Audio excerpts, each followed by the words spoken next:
My name is Andreas Hielscher. I'm a professor of biomedical engineering and radiology as well as electrical engineering at Columbia University.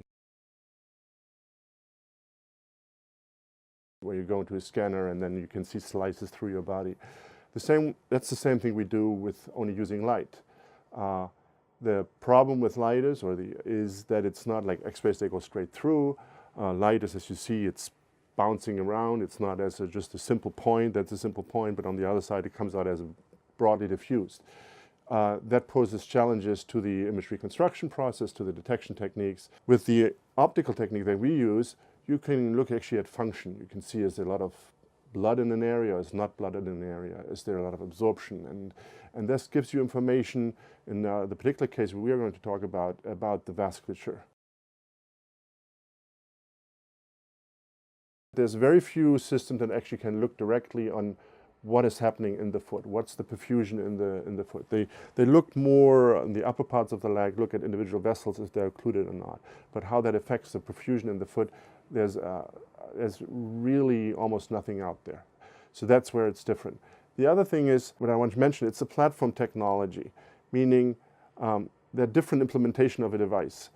Right now, we're pushing with the physician a device that you probably can build for a couple of hundreds, maybe $1,000. You could sell for $5,000 as a very low-cost technology, but would give you very useful information. On the high end, we can see a device for that costs $10,000, $20,000 to build, maybe sell it for $50,000 to $100,000, similar to an ultrasound.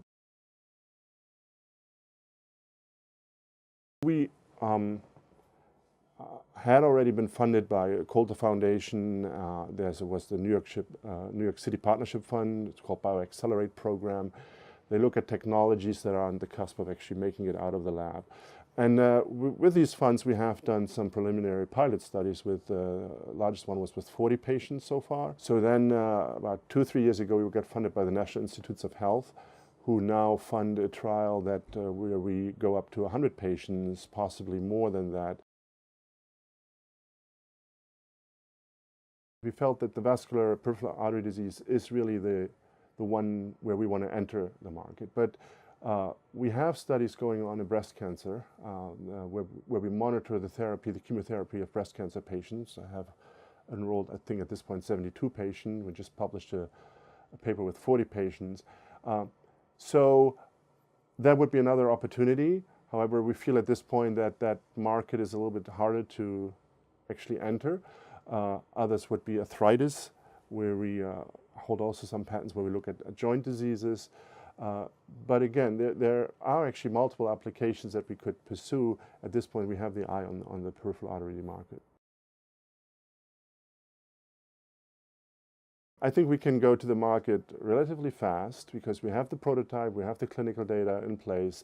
It's really at this point having the resources to come up with not a prototype, but with a system that you can actually sell. And that involves FDA approval, reimbursement issues, as well as just interface and outward design and enclosure of the system.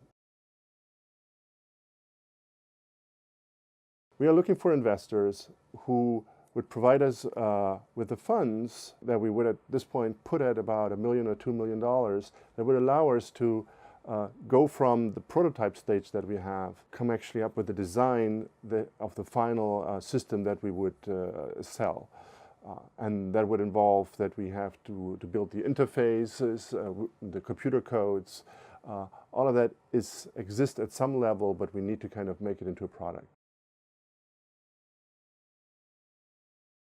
Can we predict who will benefit from surgery and who will not benefit from surgery, as well as during surgery? Can we say that stent that you placed really made a difference, or tell the surgeon, oh well, maybe you want to put another stent into another artery, because that's often the decision they have to make. All the blood vessels look bad.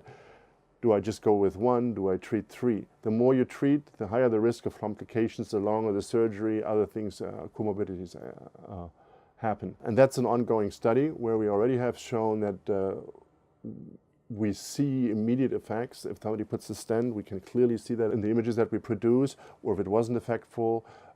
However, at this point we have enrolled 22. There's 80 more to go, so it would be a little bit too early to comment on that.